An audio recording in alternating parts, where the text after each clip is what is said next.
Chiamaka set the table herself that night. She had cooked jollof rice, fried plantain, and pepper soup, her husband Emeka's favorites. It was their 6th wedding anniversary, and she wanted everything to be perfect. What she did not know was that her best friend Titi had arrived 2 hours earlier. What she did not know was that Titi and Emeka had been lovers for 3 years. What she did not know was that the wine Emeka poured into her glass had something extra in it.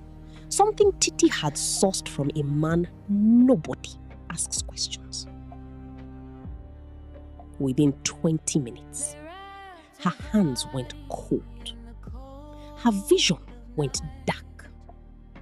And the last thing she felt before she lost consciousness was the floor rising up to meet her.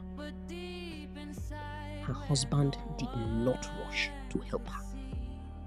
He stepped over her body and reached for his phone. He called Titi. His voice was calm, almost gentle. "It is done," he said. "Call the doctor." "It is done. Call the doctor." 2 people who had smiled at Chiamaka's wedding. 2 people she had trusted with her heart. And they had used that trust to destroy her. They declared her dead at 11:47 p.m. The doctor signed the papers without looking too carefully. Emeka had paid him well. By midnight, Chiamaka's body was wrapped and transferred to Graceland Mortuary on the outskirts of town. Cold, dark, and quiet.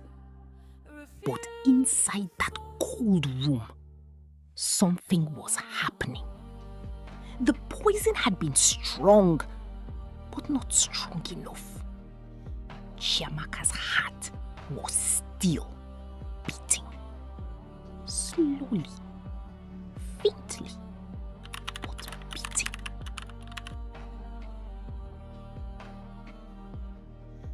She could not open her eyes. She could not move a single finger. But she could hear. She heard the zip of the body bag being loosened. She heard footsteps. She heard Emeka's voice. Low, controlled, dangerous. Her chest is still moving, Emeka said. His voice did not shake. He looked at the mortician and said the words that no husband should ever say. Finish what the poison started. I want her certified dead before morning. Chiamaka heard every single word. She could not move. She could not scream. But she heard everything. Her chest is still moving. Sir, if she is still alive, I am paying you 2 million naira. Finish what the poison started. I want her certified dead before morning. Titi and I have a flight to catch. She could not open her eyes. She could not lift a single finger. But inside, she was screaming. She heard him. She heard every word. And in that cold, dark room, surrounded by death, Chiamaka made a decision. She would not give them what they came for. She would be still. She would wait. And she would survive. Mr. Benson did not do it that night. Something stopped him. Fear, conscience, or God? Nobody could say. But at 4 a.m., Chiamaka's fingers moved. Chukwudi, the mortuary assistant, had heard something, a sound he could not explain. He walked slowly between the slabs. He stopped at Chiamaka. He leaned in close. Her lungs burned. Her body screamed for air. She held her breath so completely that even her eyelids stopped trembling. Chukwudi stared at her face for a long, terrible moment. Then he stepped back. Nothing. I must have been hearing things. Nothing. I must have been hearing things.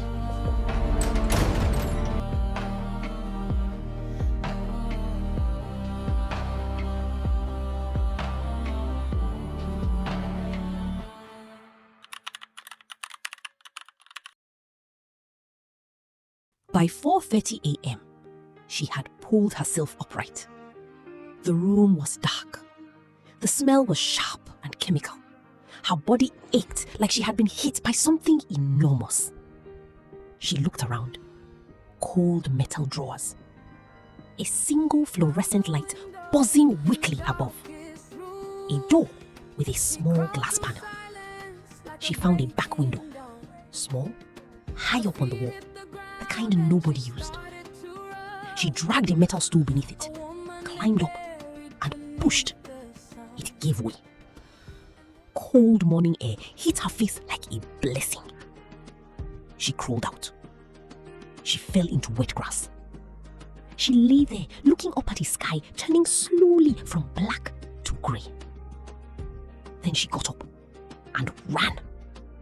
She had no phone, no shoes. She was wearing a mortuary gown, but she ran.